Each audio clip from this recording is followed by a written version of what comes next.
journal vous est offert par le FPI, Fonds des promotions de l'industrie, votre partenaire privilégié pour la réussite de vos projets.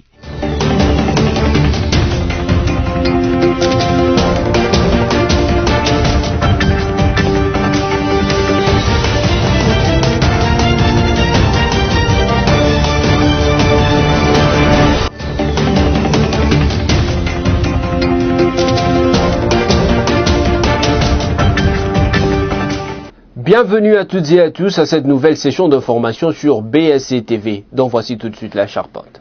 Ce vendredi 8 novembre 2019, le Premier ministre Sylvestre Ilunga Ilunkamba a déposé au bureau de l'Assemblée nationale le projet de loi de finances exercice 2020. C'est le 25 octobre dernier que ce projet de loi de finances a été adopté par le gouvernement de la République.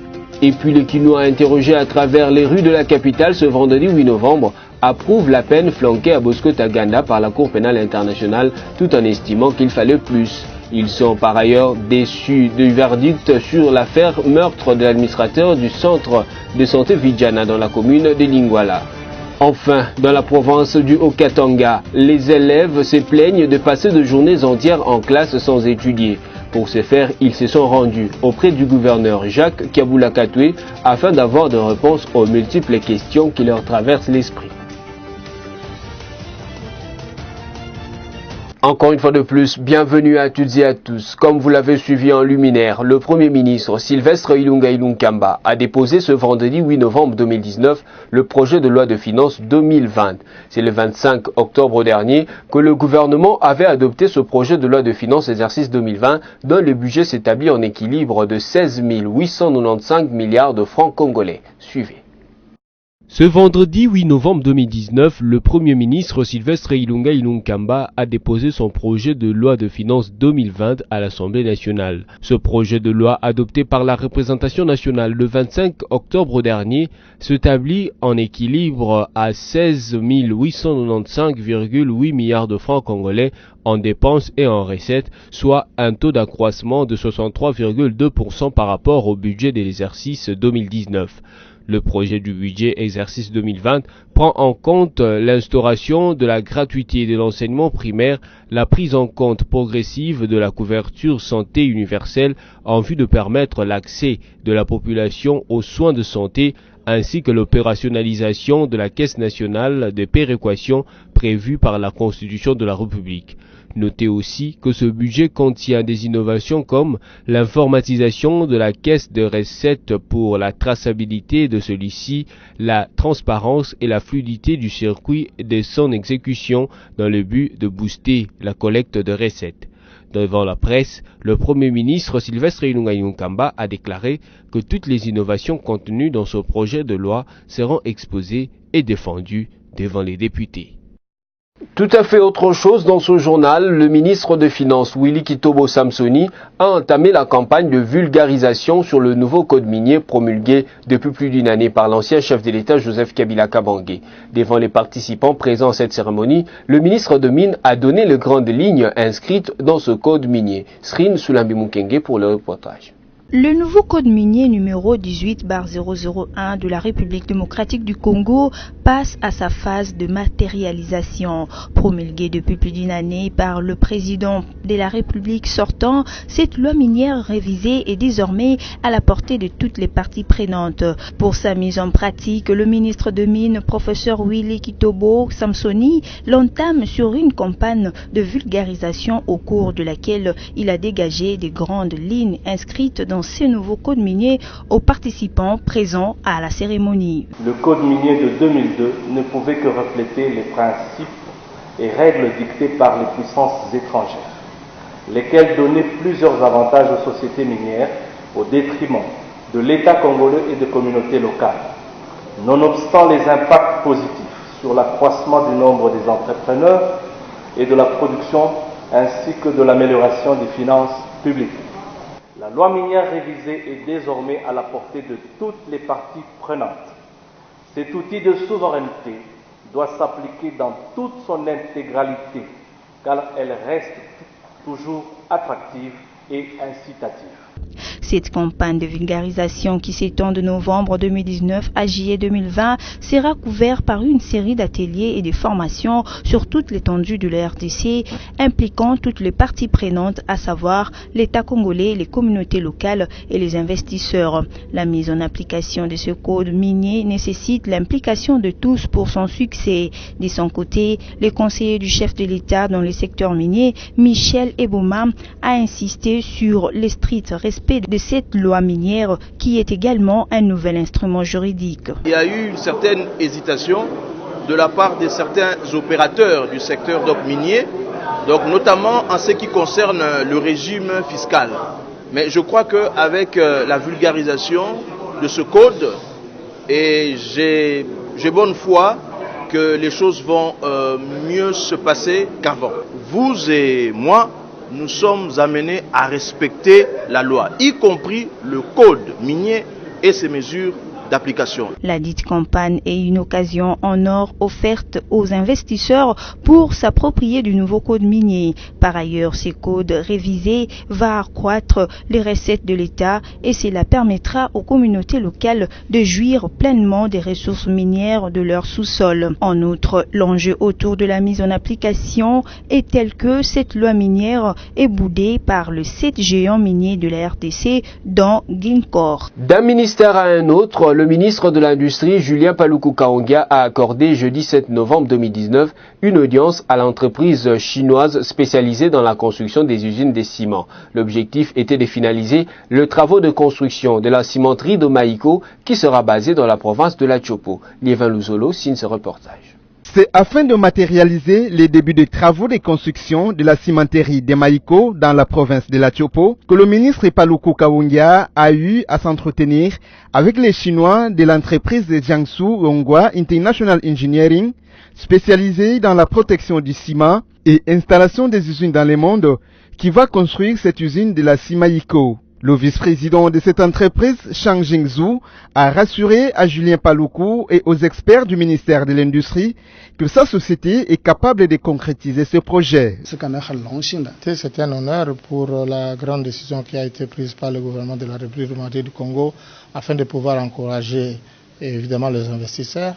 C'est une bonne chose dans le climat d'affaires et cela pourra nous permettre de travailler avec toute quiétude. Très satisfait par les réalisations chinoises et assurances, le ministre Paluku précise.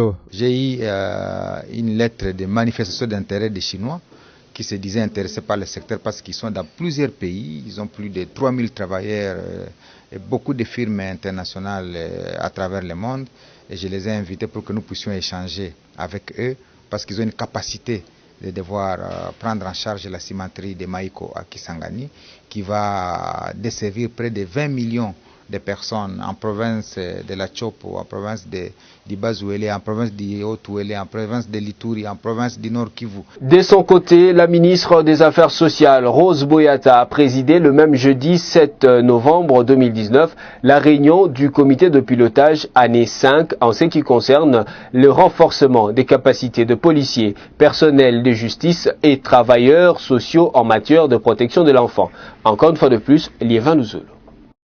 Ce projet dénommé Batela Mwana a été initié depuis 5 ans par les gouvernements de la RDC sous tutelle du ministère des Affaires sociales avec l'appui financier de l'ambassade du Canada en RDC. Nicolas Simard, son ambassadeur à Kinshasa, a salué l'évolution de ce projet qui est à sa 5e année. Ce concept de protection de l'enfant est rendu particulier dans la mesure où il aborde la question du renforcement de capacités des policiers, du personnel de la justice et des travailleurs sociaux, structures qui interviennent auprès des enfants en difficulté et notamment ceux et celles qui doivent faire face au système de la justice. Vu son importance, la ministre des Affaires sociales, Rose Boyata, a sollicité auprès de l'ambassade canadienne la continuité de son apport dans les efforts du gouvernement en matière de protection de l'enfant. Excellence, Monsieur l'ambassadeur, nous pensons que vous serez notre porte-parole auprès de votre gouvernement pour la continuité du projet Batela Mwana en faveur de la protection des droits des enfants. Restez nos alliés dans la protection de l'enfant congolais qui est l'avenir de la nation. À ces assises, les participants issus de la société civile, la police nationale congolaise, des organismes internationaux, des instances judiciaires ou du gouvernement ont validé le rapport de la 4e année, outre les échanges sur celui de la 5e année. La ministre des Affaires sociales s'est réjouie des résultats de ce projet. Je crois que le ministère des Affaires sociales est très intéressé par ce projet parce que vous savez que ça contribue dans le social du peuple congolais, le renforcement de capacités, comment si les enfants ont des problèmes, comment les militaires, les policiers, les justiciers peuvent s'occuper de ces enfants-là. Je crois que c'est un programme que nous ne pouvons que soutenir dans son accomplissement. À l'issue de ces échanges, un lot de matériel informatique a été remis aux participants. Dans la province du Haut-Katanga, les élèves se plaignent de passer de journées entières en classe sans étudier. Pour ce faire, ils se sont rendus auprès du gouverneur Jacques Kiabula-Katwe afin d'avoir des réponses aux multiples questions qui leur traversent l'esprit. Ils ont rappelé aux premiers citoyens de la province l'importance de bien traiter les enseignants. Suivez ce reportage signé Esther Mpezo-Omba. L'année scolaire 2019-2020 se déroule dans le rythme de la gratuité de l'enseignement au niveau primaire en République démocratique du Congo. Cependant, cette gratuité rencontre quelques soucis, notamment dans le Haut-Katanga. À cet effet, les élèves des lycées Twendele et Salama sont allés à la rencontre du gouverneur de province Jacques Kiabula. Ces derniers, après avoir chanté en chœur l'hymne national, ont exposé leurs problèmes, notamment l'absence des professeurs pour leur donner cours. Depuis lundi, nous venons à l'école mais sans étudier.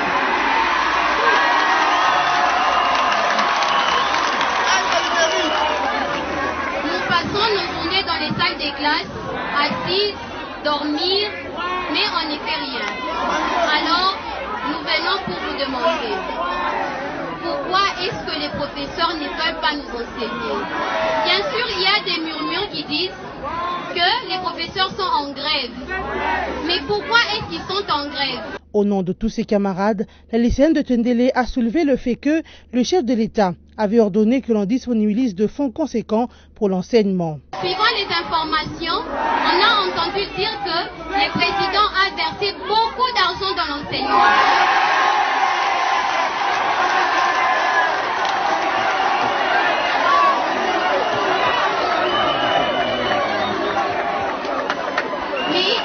D'après tout ce qu'on entend, jusque-là, les professeurs n'ont pas encore reçu leur salaire. Pourquoi? Si nous voulons étudier, les professeurs ne sont pas payés. Comment est-ce qu'ils peuvent nous éduquer? Les professeurs, ce sont les personnes qui font de nous des meilleures personnes dans l'avenir.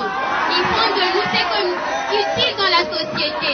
Et même ce que vous êtes aujourd'hui, c'est grâce à ces enseignants. Le gouverneur du Haut-Katanga, Jacques Kiabula, a écouté religieusement ses élèves de sa province. Revenons à Kinshasa, la capitale. Comme vous l'avez suivi au sommaire, les Kinois interrogés au travers les rues ce vendredi 8 novembre 2019 approuvent la peine flanquée à Bosco Ntaganda par la Cour pénale internationale tout en estimant qu'il fallait plus. Déçus par les verdicts prononcés sur l'affaire meurtre de l'administrateur du centre de santé Vijana, les mêmes Kinois pensent qu'il faut bien administrer la justice au parti. Ils sont ici au micro de Sami Bosongo et Scotty Mukonkole. Les sentences prononcées par la Cour pénale internationale, la CPI et la Haute Cour militaire de la Gombe, respectivement sur l'affaire Bosco Ntaganda et le meurtre de l'administrateur général du centre de santé Vijana, n'ont pas laissé sans voix les Kinois. Ceux interrogés ce vendredi 8 novembre, de par les rues de la capitale, se réjouissent de la condamnation à 30 ans de prison infligée à Bosco Ntaganda, tout en estimant qu'il fallait une plus lourde peine, eu égard aux ravages et préjudices que le condamné avait imposés à ses victimes. Milliers de familles là pour Ntaganda wana. Boka télé 30 ans pourquoi? So na yeba ki anglais mais lobby bena anglais a bena nengo sarate po ba yoka yango kuna so na CPI so ba nini. Omona. Là bien te biloko bongo. Boka Ntaganda 30 ans pour na nini. 30 ans mukie. Attends âge ni Ntaganda ngo. 30 ans pourquoi? Il faut ça condamner à mort. Tobo sana histoire na ye mambo sila. Tonyo komi batozo kufa. Omo biso za na kini awa. Nga fa ina este. Na bi ne bato kufa. Na mona bato ne bato kufa na bakisangani bagoma wana bande bato bakufa na baguerre. Quant à l'acquittement de Dolly Makambo et aux amendes lui imposées et à son chauffeur, les Kinois se disent déçus. pensant que la justice n'a pas été bien rendue. Est-ce que nous avons besoin de Moutouana? Nous avons vraiment pas Congolais. Tout à l'heure, nous avons besoin Congolais. Nous avons barré Batouman, Ningwana, papa, maman, balek, famille. Mais Bobomi, vraiment, Bobomi. Mais ce que Bobomi, est-ce que Bobomi n'a pas naï? Il fallait qu'il débat Bimisa Moutoua, ça qui actuana, Bayoka épée, alors Basokina ni Atinda qui est. Mais tant que Moutouana Bayoki est namté, alors bah quitter chef na bango. Ils ont un dossier, ils ont un flou. Voilà Moutoutoua à comprendre. Alors toi Babombi Moutouana, Basambisi Batumisusa, alors que Moutouana Mounanité bah quitter Batouana. Ils ont un dossier, ils ont un tinate. Mais on a regretté qu'à Makas. Makambo etali verdict ya ndeko na biso akufaki ya vijana. En tout cas, je suis contre la décision bazo zoana. Et il fallait qu'il y ait un dossier comme il faut. Tant que la justice élève une nation, il faut vraiment tout le monde à la justice, c'est ça, comme il faut. Tout le monde dit que les lois satisfaits côté Adoli Makambo, les bonnes familles victimes, les lois se lamenter, tandis que les autres tambolananzela et bango bazaba perdant. Les lois viennent de Kokéi. Bafuta famille combien opposer remplacer de quoi Koufaki. Moi je crois bien justice a son rôle na ya justice de façon que batbamona que Congo est élevé par rapport à la justice. Tant que les Kinois ne seront pas fixés, si le meurtrier en fuite de l'administrateur général du centre de santé Vijana avait agi de son propre chef, ils persisteront à désapprouver le verdict de la haute cour militaire irrélatif. Que tout soit donc fait pour appréhender le fugitif afin qu'il fixe l'opinion sur la question.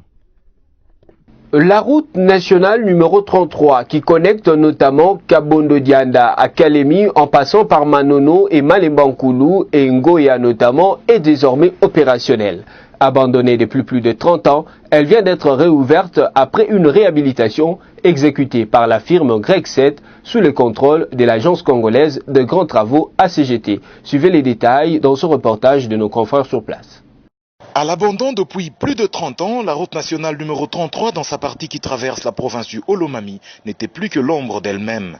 De route, elle s'est vite transformée en une succession de petites pistes et de bourbiers. Le trafic entre Kabondo Dianda, Malembankoulou, Moulongo et Ngoya n'était plus possible que par vélo, moto ou à pied. Novembre 2018, grâce à un financement obtenu du programme sino-congolais, des travaux de réhabilitation ont commencé pour les 276 km de cette route. Des travaux exécutés par la firme chinoise Grec 7 sous la surveillance de l'agence congolaise des grands travaux. Vendredi 8 novembre 2019, le chef d'antenne de l'ACGT au Grand Katanga, en compagnie de ses collaborateurs affectés à ce projet, est allé s'enquérir de l'évolution des travaux. Parti de Kabondo Dianda, évoluant en direction de Malembankoulou, les travaux se font actuellement à une dizaine de kilomètres après le village Kimpamba. Un rechargement à la latérite est pratiqué sur la zone réouverte avant un arrosage des matériaux qui sont égalisés par une niveleuse avant le passage du compacteur. L'ensemble de l'opération se fait sous des regards curieux des riverains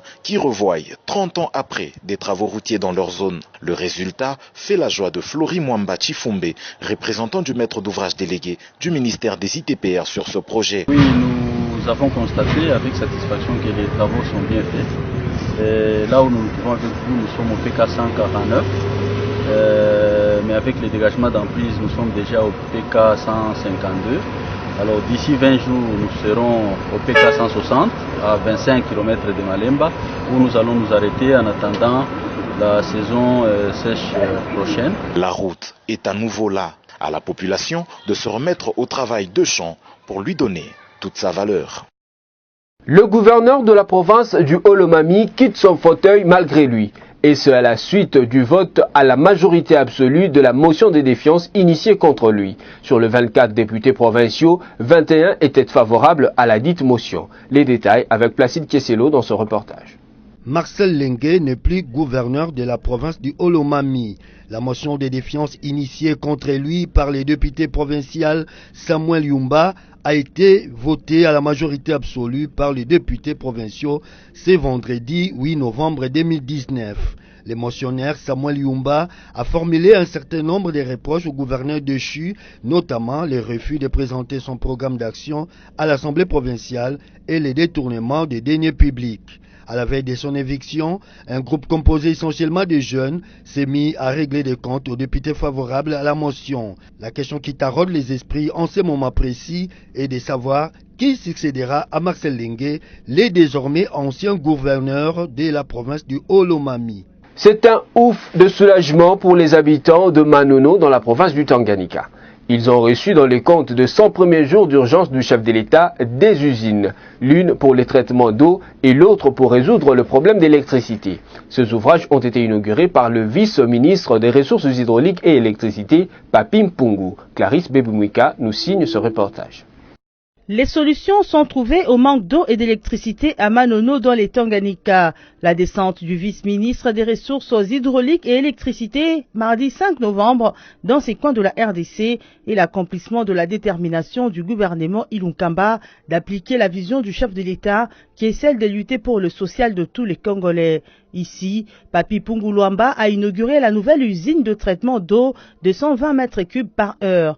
Dans son mot, le vice-ministre des Ressources hydrauliques a rendu hommage au chef de l'État Félix Tshisekedi Tshilombo pour sa vision tournée vers le développement socio-économique intégral. C'est ici le lieu de rendre hommage à son Excellence Monsieur le Président de la République, le chef de l'État Félix Antoine Tshisekedi Tshilombo, pour sa vision politique tournée vers le développement socio-économique intégral. Vision partagée avec son Excellence Joseph Kabila Kabange dans le cadre de la coalition FCC Cash.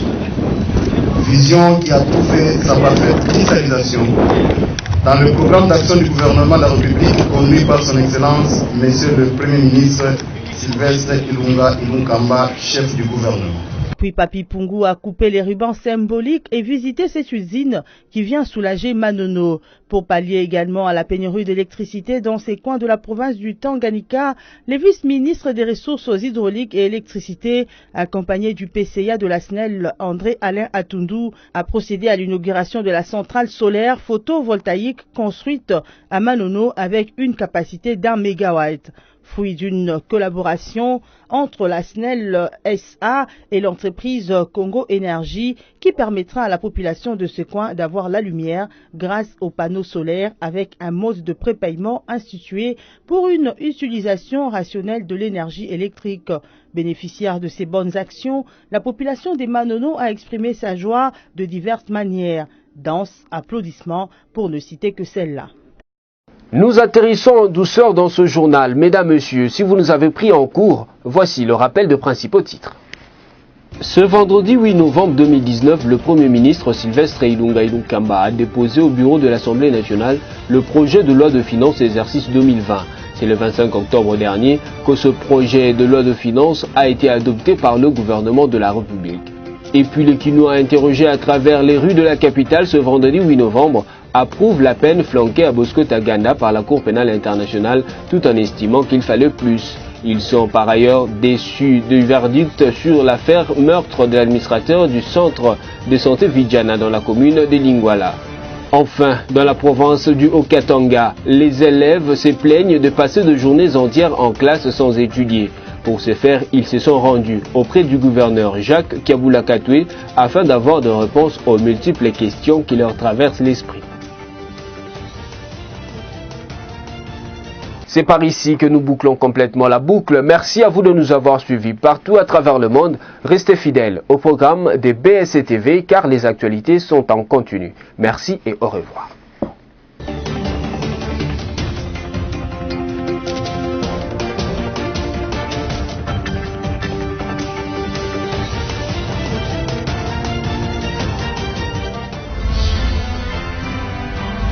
Ce journal vous a été offert par le FPI. Des promotions de l'industrie. Votre partenaire privilégié pour la réussite de vos projets. Bienvenue mesdames et messieurs à cette lecture des journaux des médias parus en ligne sélectionnés essentiellement pour vous sur BSC TV. Kabila et Tshisekedi consolident la coalition FCC Cash. C'est les titres à la une du site d'information congovirtuel.org. Il était temps que dimanche 3 et lundi 4 novembre 2019, Félix Tshisekedi et Joseph Kabila se rencontrent en scellé et se parlent pour sauver et consolider la coalition FCC-Cash dont ils sont leaders. Les ennemis de la RDC se sont, après le fiasco électoral de Fayulu, frotté les mains quand le fauteuil présidentiel de la RDC est revenu à un opposant, Félix Tshisekedi en l'occurrence, même s'il n'est pas celui sur qui ils avaient d'abord misé. Mais la joie de ces prédateurs a été de courte durée après l'appel de Joseph Kabila à former une coalition lors de son dernier discours à la nation du 23 janvier 2019 en tant que chef de l'État congolais. Évoluons avec Forum des As qui titre « Les prix découvertes RFI 2019 décernés à Céline Banza de la RDC ». Encore une Congolaise à l'honneur. Le jury du prix découverte RFI, composé d'artistes internationaux, a désigné Céline Banza de la RDC, lauréate de l'édition 2019, rapporte un communiqué de presse de RFI. Pour la source, l'artiste congolaise a été choisie parmi les 10 finalistes pour la qualité de ses mélodies et sa voix. Concluons cette lecture des journaux avec Actualité.cd qui signe Maniema. Le gouvernement mettra en place une commission spéciale pour établir la vérité sur le flou caractérisant la paie des enseignants. Le vice-gouverneur de la province du Maniema, Jean-Pierre Amadi, a annoncé mercredi dernier la mise en place d'une commission spéciale pour établir la vérité sur le flou qui caractérise la paie des enseignants dans cette partie du pays. C'était à l'issue d'une réunion tenue avec les intervenants dans la chambre de paie des enseignants et une délégation provinciale. Cette mesure fait suite à la dénonciation de quelques mots qui rongent les secteurs de la paie des enseignants du Maniema. Fin de cette lecture des journaux. Merci de l'avoir suivi.